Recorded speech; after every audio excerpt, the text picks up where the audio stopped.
Funny you showing up on this day in particular.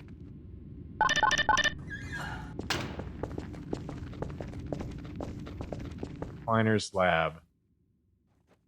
Kleiner's Lab was the first piece of storytelling we worked on, and the one that took the longest to figure out. In addition to its role in launching the player into the game, it eventually became the unifying vision for the development team in terms of storytelling. As we began building our characters and narrative delivery around the player, many questions arose, all of which felt like major risks for the game. Would players be able to extract the important information from the scene? Could we get them to care about these characters? How would we support players with varying levels of investment in the story? How costly would it be to produce a scene like this? And how many more would we need? These and many more were questions we couldn't answer until we'd built enough of the scene and tested it with a lot of playtesters. Frustratingly, unlike many other problems we face, these weren't questions we could confidently answer until we had done significant work. We can often test gameplay ideas with low-fidelity prototypes, but if a player isn't invested in our storytelling when the characters are just gray blocks, how confident can we be that they'll care once the characters are fully realized? Choreography. The system we built and iterated on to deliver Half-Life 2's storytelling was internally called Choreo, short for choreography. Early on, we found it useful to imagine we were writing a play where one of the actors didn't know the script. We needed a system that could control all the other actors, moving them around the stage, delivering their performances and speaking their lines. To handle this, the other actors would need to seamlessly mix our directorial commands with dynamic responses to the player's position and behavior. Timing was clearly going to be a major challenge, as any part of the scene might need to lengthen, contract, or even pause, depending on what the player was doing.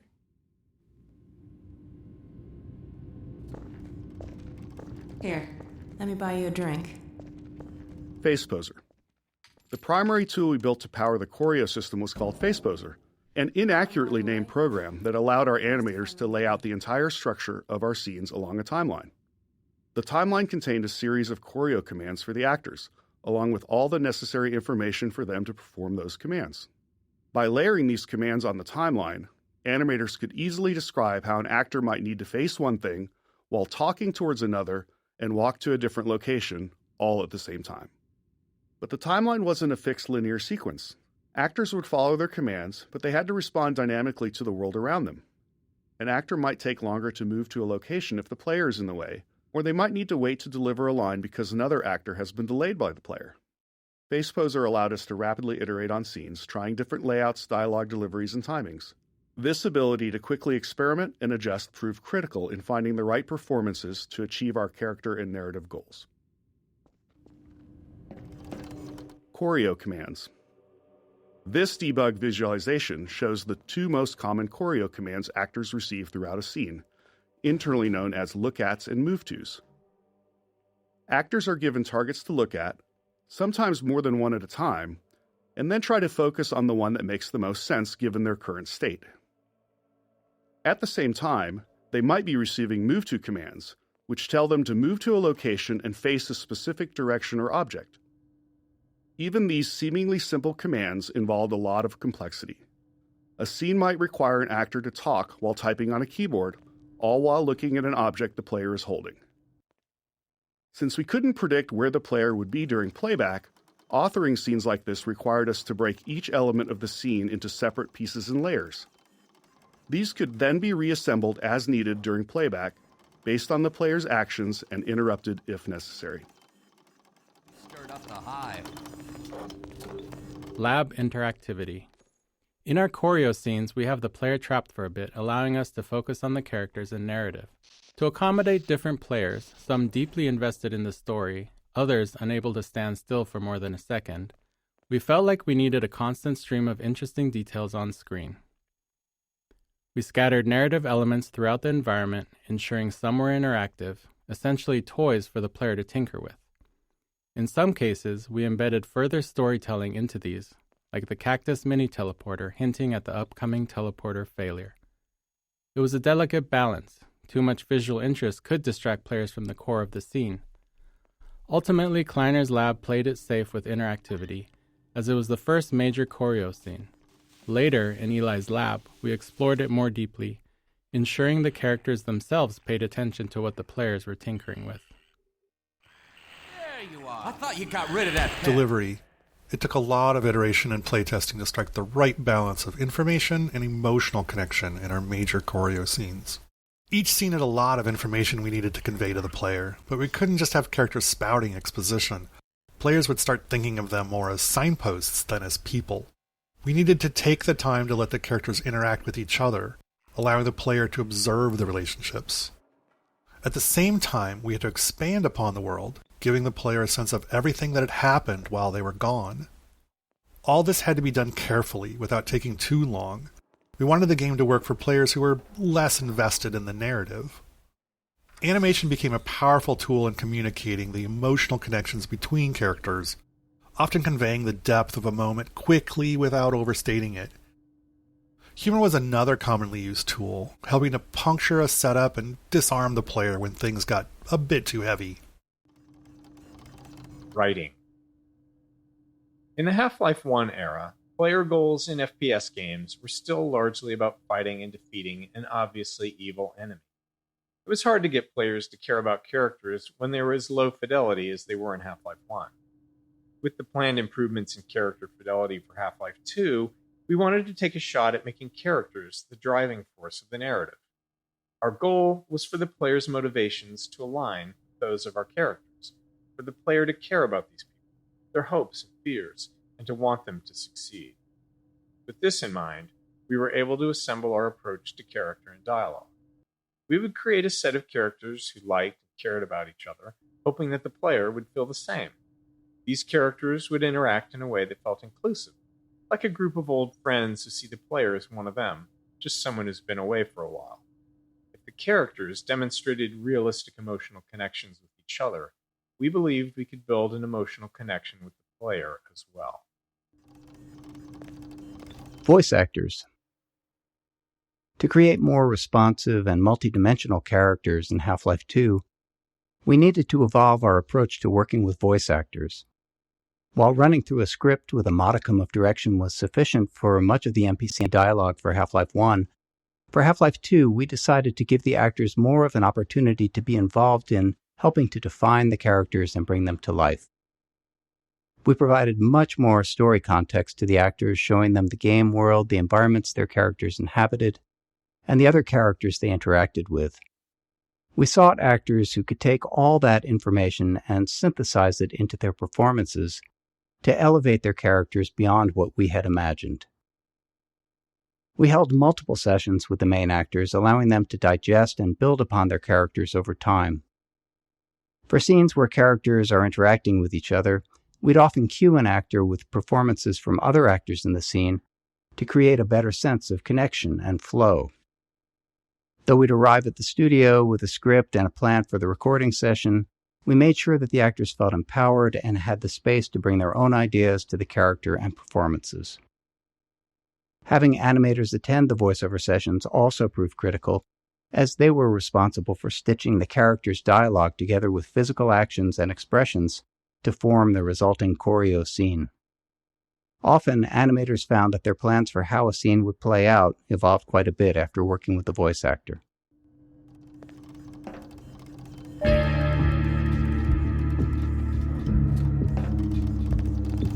Well, Gordon, Archetypes.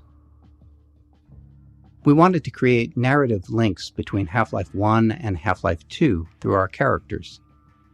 Our idea was to design individuals who felt like representations of Half-Life 1's archetypes, so that players might find them familiar, almost as though they'd met them in Half-Life 1 at some point that they couldn't quite remember.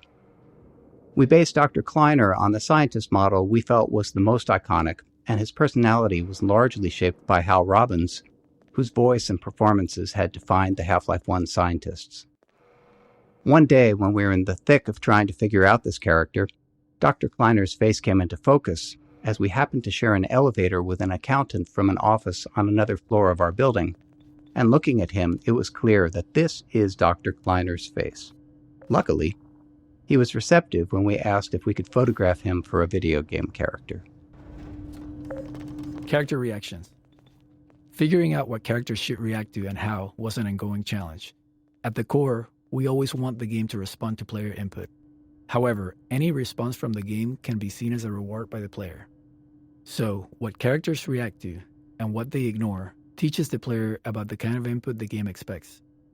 As a result, we made sure to respond to things we wanted more of, like players tinkering with devices in the lab, and ignored behaviors we wanted less of, like players repeatedly slapping Kleiner in the face with a box over and over again. Seriously, we watched a playtester do it for 5 minutes straight. Tone. Setting the right tone for our characters and their dialogue was critical. We aimed for a respectful, almost pleasant style of interaction with the player, while avoiding anything that felt too subservient. This balance was especially tricky with Alex, who needed to support the player without compromising the strength of her character, something we felt was crucial for players to respect her. Her relationship with Eli was a core driver of the player's motivations, so it was important that players liked her and wanted to help her. We also wanted to contrast the warmth and camaraderie between the player's allies against the hostilities of Breen and the Combine, inspiring a sense of righteous indignation in the players for the battles ahead. Animation. Constructing believable human motion for our characters out of many discrete layers of animation required a lot of technological iteration. Even simple actions like turning to look at something or walking to a location became more complex when combined with the need to dynamically respond to the player and the requirements of choreo commands. For example, turning to look at something had to be fully decomposed, allowing a character to use any combination of its eyes, head, shoulders, upper torso, or full body to face a target. In Half-Life 1, human characters had their bodies separated into upper and lower halves, allowing them to walk in one direction while facing another. However, this approach was too abstract for Half-Life 2's characters. Instead, our animators created walking animations in all 8 directions of the compass, which could then be smoothly blended together at runtime. You coming?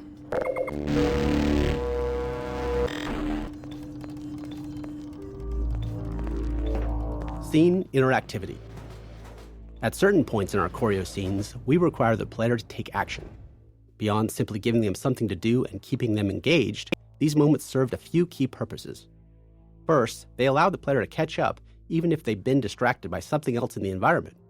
The scene could safely pause until the player completed the task, ensuring they were back and paying attention.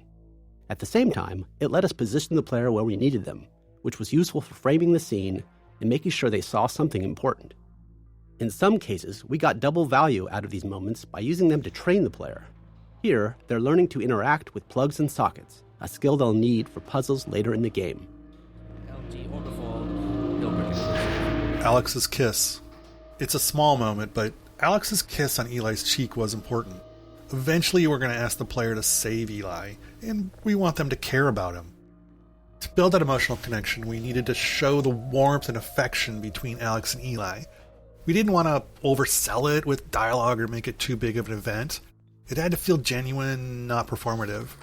And we were able to iterate on the subtleties of this moment until it struck just the right note. Monitors. We use monitors a lot for storytelling in Half-Life 2 in the episodes. So much so that we even make fun of ourselves for it. The problem is they're just too damn useful. They're fantastic for expanding the world by showing events happening elsewhere, and they provide an easy way to have characters talk without needing to explain how they all got to the player's location. Anyone who's ever written any kind of story, especially one with an ensemble cast, understands the unique frustration of trying to create natural reasons for all of your characters to come together in the same place. In this case, we were really happy with how the monitor allowed Alex to teleport away and then quickly appear in Eli's lab, making everything feel real and connected. Well, I can't take all the credit. Dr. Freeman proved an able assistant. Let's go ahead and bring Gordon through now. Right you are. Speak to you again in a few moments. Good job, Gordon. Throwing that switch and all. I can see your MIT education really pays for itself. All right, Barney. Your turn. Gee, thanks. Gordon, as soon as you're in position, we'll send you to Eli's. and not a moment too soon.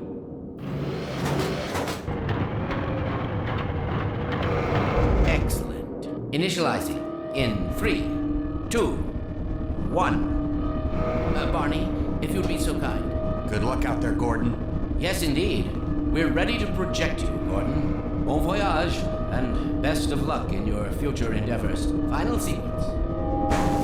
The hell? What is it? It's your head, the freaking headhumper! Lamar, Betty, Look out! There he is! Is Lamar with him? Get about that thing!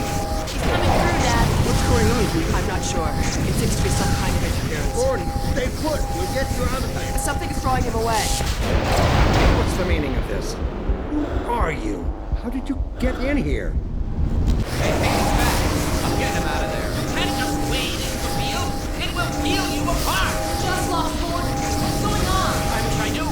I'm encountering unexpected interference. Don't worry, Gordon. There he is.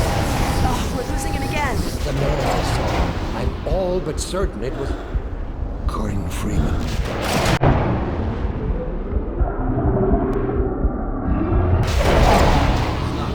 He didn't come through. Then where is he? Behind you.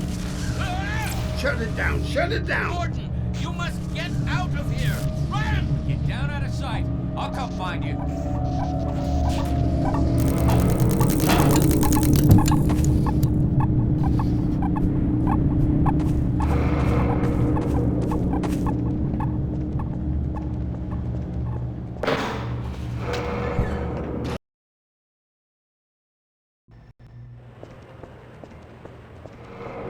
Phonium extraction. Another critical tool we built into FacePoser was the phonium editor. It processed the voice actors' dialogue lines and extracted phonium to generate basic lip sync animations for our characters. For the hero characters, our animators use this as a starting point to create high-quality custom animations for each dialogue line, incorporating full facial animation. However, in a dynamic choreo scene, the animators wouldn't know exactly what the rest of the actor's body would be doing. This meant it required careful layering of choreo commands and timings in FacePoser, while still maintaining the actor's ability to dynamically respond to the player.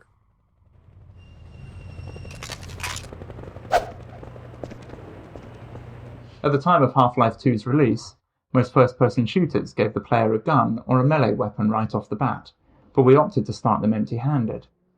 Without a weapon, it was easier to train the player on the more novel ways they're able to interact with the world, and introduce them to our story. We wanted the player to transition from fugitive to the aggressor, and arming them at the right time created that moment naturally. By the time they finally get a weapon, they're done running away.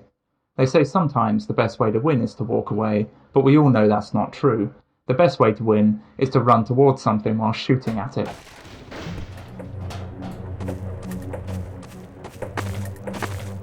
Dynamic mixing. During gameplay, many sounds are playing at the same time, but some are naturally more important than others, and we need to set the volumes of the sounds relative to each other to ensure that the important ones stand out. In a movie, this sound mixing is done as a post-process, but in a game, it happens real-time, responding to the player's actions, so we can't predict ahead of time which sounds will play simultaneously. To handle this, all the sounds are grouped into types and tagged with priorities. And during gameplay, the audio system monitors all the active sounds and lowers the volume of sounds in a group if a higher priority sound is playing. And this mixing is adjustable. If the gunshots need to be loud in one scene, we can make them higher priority there. If a specific line of dialogue needs to be heard clearly, it can then force all the other sounds to drop in volume. And we do the same thing with music. It's a subtle but very critical system, and it just prevents the soundscape from becoming too cluttered.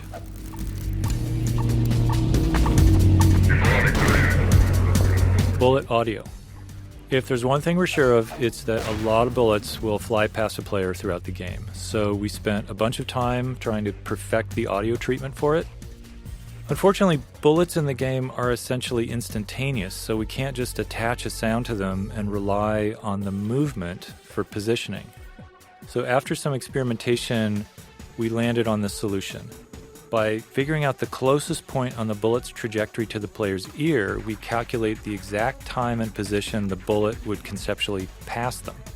We then play two different sounds at that point to fake a Doppler effect, one for the bullet's approach and one for its departure. And we delay the departure sound based on the calculated time the bullet passed by. Audio caching.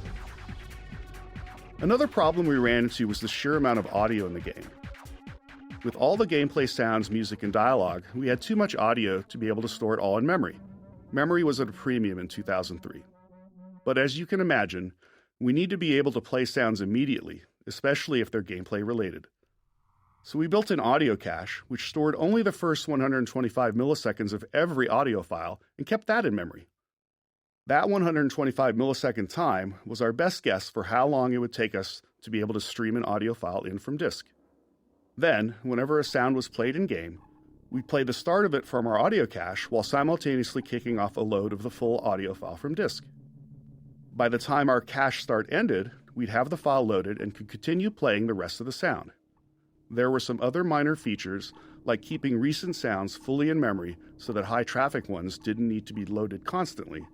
In today's engines, all kinds of assets, beyond just sounds, typically use the same kind of strategy.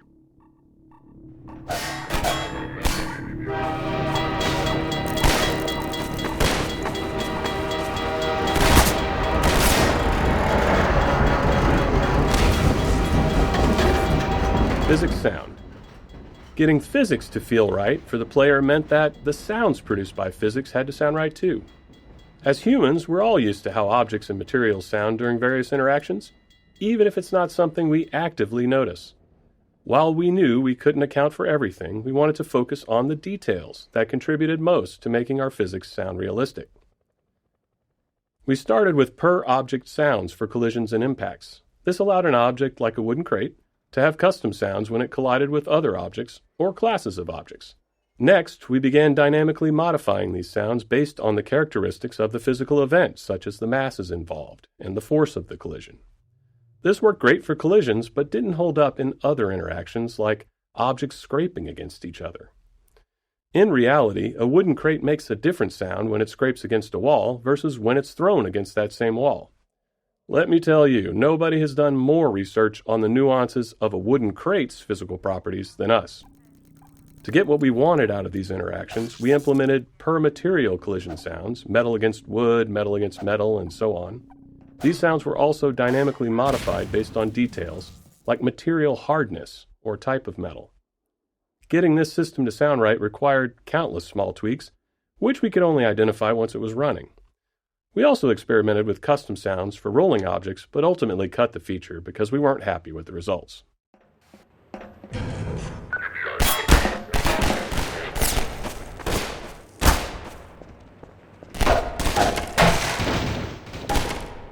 Automating DSP. All the sounds a player hears are processed through our Digital Signal Processing System, or DSP. And this just refers to how audio is altered to reflect the environment the player is in. For example, the same sound will differ when heard in a parking garage, a small room, outdoors. In Half-Life 1, we manually placed invisible nodes throughout the world to define these DSP settings for each space. For Half-Life 2, we knew that manual placement was just going to be way too time-consuming, especially since we wanted a larger game, and we still only had one audio person on the team. So we built a system that automatically determines the DSP settings around the player in real time. It does this by analyzing the space around the player, assessing the volume they're within. It examines the materials that make up the environment, basically. And then the system matches that space to one of the 25 hand-authored basic DSP types. We adjust some parameters, and we create the fully detailed DSP that modifies the sounds the player hears.